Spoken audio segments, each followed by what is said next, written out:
If what I heard is true, then RFK Jr.'s major announcement this October 9th is going to be a major political earthquake that will just completely change the landscape of the presidential election for next year. Because it's looking like that maybe RFK Jr. is not only going to drop out of the Democratic primary, he is going to run third-party ticket. Now, it's not like that RFK Jr. was ahead in the polls. In fact, currently, as I'm looking at 538, the most recent poll, which is McLaughlin and Associates, with 432 likely voters, which was taken between September 22nd and September 26th, showed that Kennedy had 15% support while Biden had 56%. So, of course, that doesn't really change much. However, Kennedy has been well known to have a whole lot of popularity compared to all other potential and currently declared candidates in the field within the Democratic Party. He is currently second. If I were, in all honesty, I would say that he would be similar in the similar position to Ron DeSantis before Vivek Ramaswamy made himself more well known within the GOP primaries, and now people are flocking towards Vivek Ramaswamy instead of Ron DeSantis. I mean, we already saw that with the GOP debate. Just a disclaimer, I did not watch the GOP debate, although apparently I should go look back because apparently Chris Christie decided to make a fool of himself by thinking that calling Donald Trump Donald Duck was somehow a smart move and not going to make him look out as pathetic. But I'm digressing. If this is possible with Robert F. Kennedy Jr. deciding to announce a third party run, it could potentially go the similar way as what happened back in 1992 or in 1912. Here's the thing with both of those situations. First, with 1912. The incumbent at that time was William Howard Taft, a president, the nominee for the Republican Party. And he was supposed to be the successor to Theodore Roosevelt. However, Teddy himself did not really like how he was doing, as well as with the changing of the Republican Party, so he decided to opt in and become his own third-party candidate. And, well, it essentially split the vote with him gaining some gaining some electors, but overall, it allowed Woodrow Wilson, which, as we know, he's basically ruined everything, to become president of the United States. Now let's fast forward to 1992, because with George H.W. Bush trying to get a second term against Bill Clinton, and who comes into the picture? Ross Perot of the Reform Party. Yep, and it turned out the same way as you would expect. 18% of the national vote went to Ross Perot.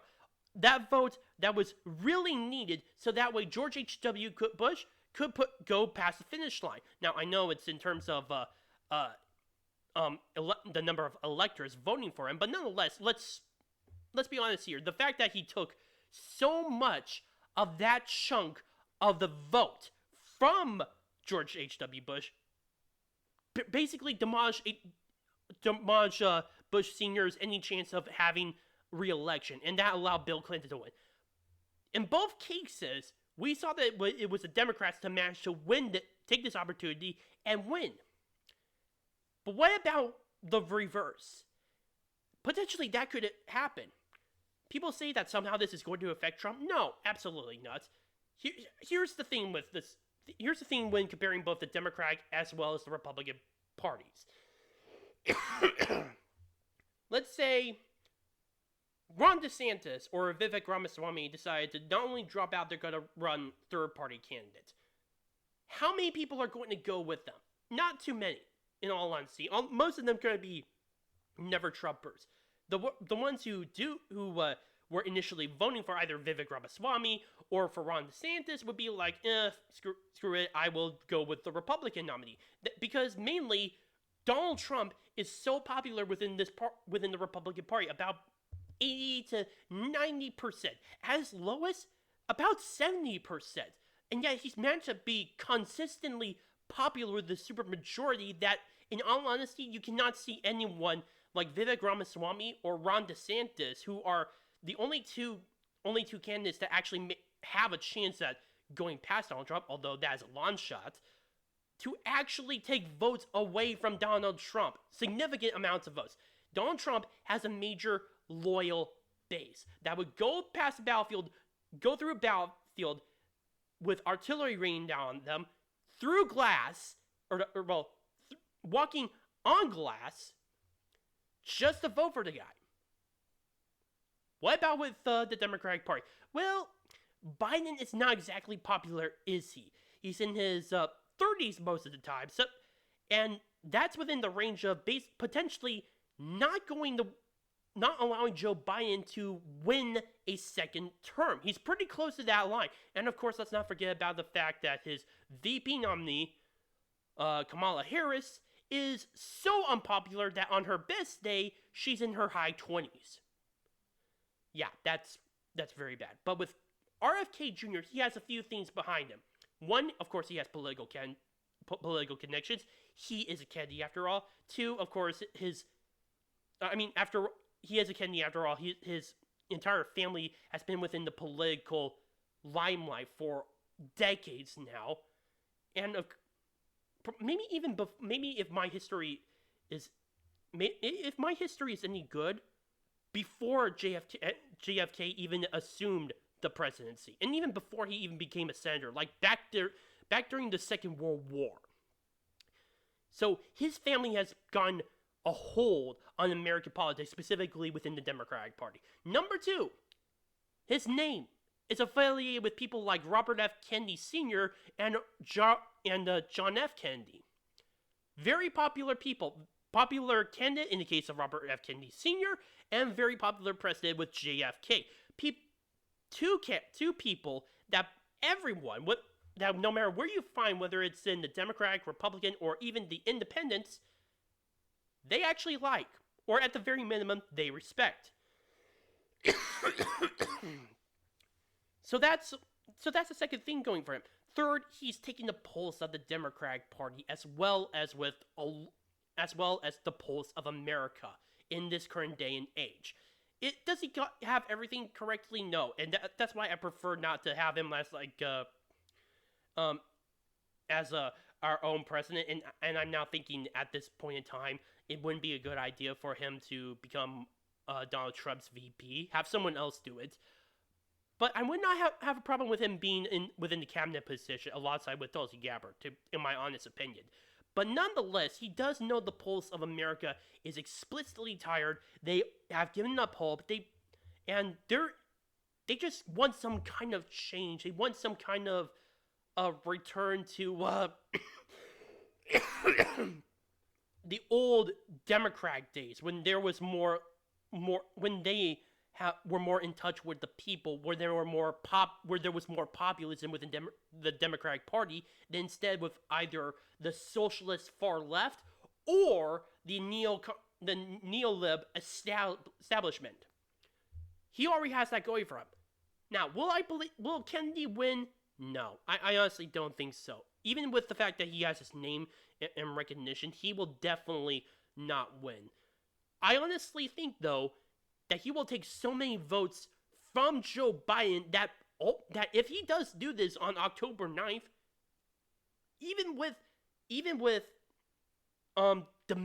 dominion as well as irregularities within the election, there is no way that Biden could gain the necessary support or votes in order to beat Donald Trump. Donald Trump will not be affected by this. Maybe only a few votes would go switch to RFK Jr., but not too many. Again, Donald Trump has major popularity within the Republican Party. Not so much with Biden. With Biden, he could easily lose that amount of votes. And if we are to take McLaughlin and Associates poll seriously, as if it was the general election, 15%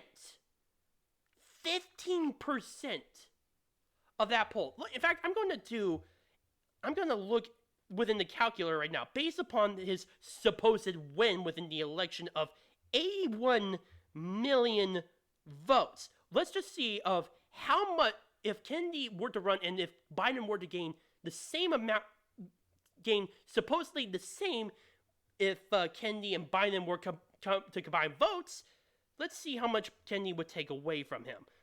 Let's see, times 15 divided by 100, 12,150,000 votes.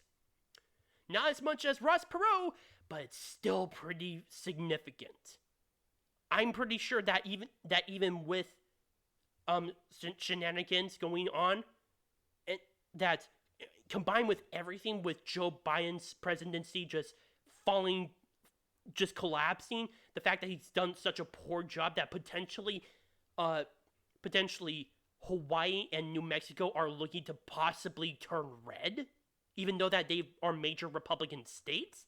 The very fact that there's more energy for Donald Trump, the very fact that the indictments against him are not doing much, and in fact they're increasing his support, and now with Kennedy potentially deciding to go third party, I'm pretty certain there's a pretty good chance that Donald Trump will come out on top, and it will be all thanks to Robert F. Kennedy Jr. And because of that, if Donald Trump manages to win, and if this all pans out, I pray to God that Donald Trump rewards Kennedy with a seat within his cabinet. Not VP, but definitely something significant.